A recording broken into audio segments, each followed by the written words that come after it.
The repetitive bass pulsated from inside the club.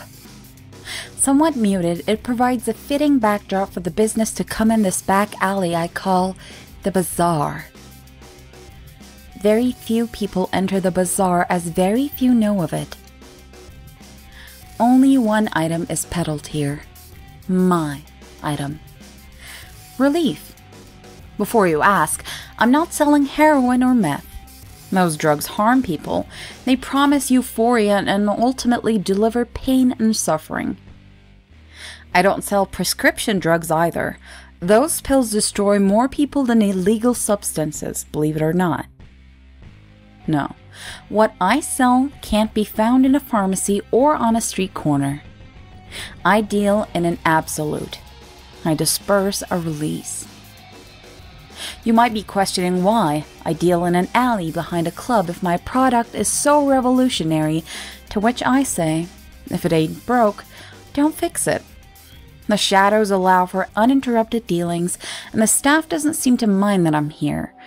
They probably think I'm distributing ecstasy. But I'm not looking to hook anyone or create a dependent consumer base. What I charge is only enough to recoup my expenses needed to create more relief. Each client I have is fairly treated, and I am, in turn, equally compensated. But enough about me. Let's focus on Jeff. Jeff is a lawyer, not one of those idealized litigators you see on TV who attends one trial a week and then has 6 days to drink and sleep around. I mean a real lawyer.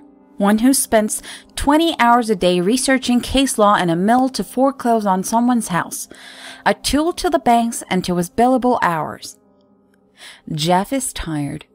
Jeff is stressed out and demoralized from his job. Jeff needs relief. He arrives punctually at 9:30 p.m., bitching about his boss and his job, explaining about how guilty he feels for forcing debtors out of their homes all day. I feel for him, I really do. He hands me the money, and I slip him relief. Jeff's despair quickly turns to excitement. He stares at the sky, billions of stars both far away and at his fingertips simultaneously. She jumps for joy, catching imaginary suns, arranging them in funny shapes, laughing to himself. Jeff has completely forgotten about the lives he's ruined, the homes he's broken, and the families he's shattered. Jeff wanders down the alley, away from the noise and the squalor.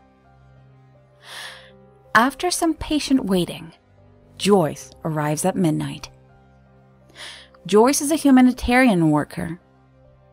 She spends most of her waking hours rebuilding homes and communities down in Tijuana, where poverty and violence have all but decimated the populace. Joyce feels defeated and oppressed. Every day, she puts all of her effort into fighting the system, only to see little to nothing change. For each house she builds, a cartel burns another one down. Joyce greets me with tears, begging for some relief. I supply her the necessary dosage and take the small compensation. Almost immediately, Joyce's tears are gone. She dances and frolics with imaginary children in a field of luxurious flowers. She experiences the deathless cornucopia of wealth and indulges the impoverished families who feast and celebrate through the night. She is no more aware of the crushing tragedy occurring across the border than she is of the homeless man half dead by the adjacent dumpster. Joyce exits shortly after. Last is Terry, who shows up at 5 a.m. Poor Terry. Terry is a unique fellow, transgendered as they call it these days. Terry is a good person, but Terry's family is very religious. There is no room for someone of Terry's disposition in God's house. So Terry now lives alone, trying to make sense of the world and where Terry might fit in. Such an existential crisis is hard for Terry. The cuts on Terry's wrists aren't enough to provide relief. But I can. Terry gobbles down the serving with reckless abandon. Terry doesn't dance as Joyce did, or grope the air as Jeff did. Terry just sits, surrounded by all the loved ones and friends who previously didn't understand Terry's situation. Life is simple and good, finally, for a misunderstood individual. Terry cries a little bit, then wanders off down the alleyway. My night's work now finished, I return home and turn on the morning news. Shock and horror today as 3 individuals were found dead of an apparent overdose in the back alley on 4th Avenue.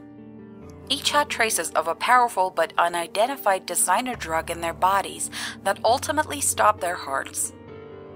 Police have been trying to form connections between the persons, but they all come from different walks of life and no traces of the dealer can be found.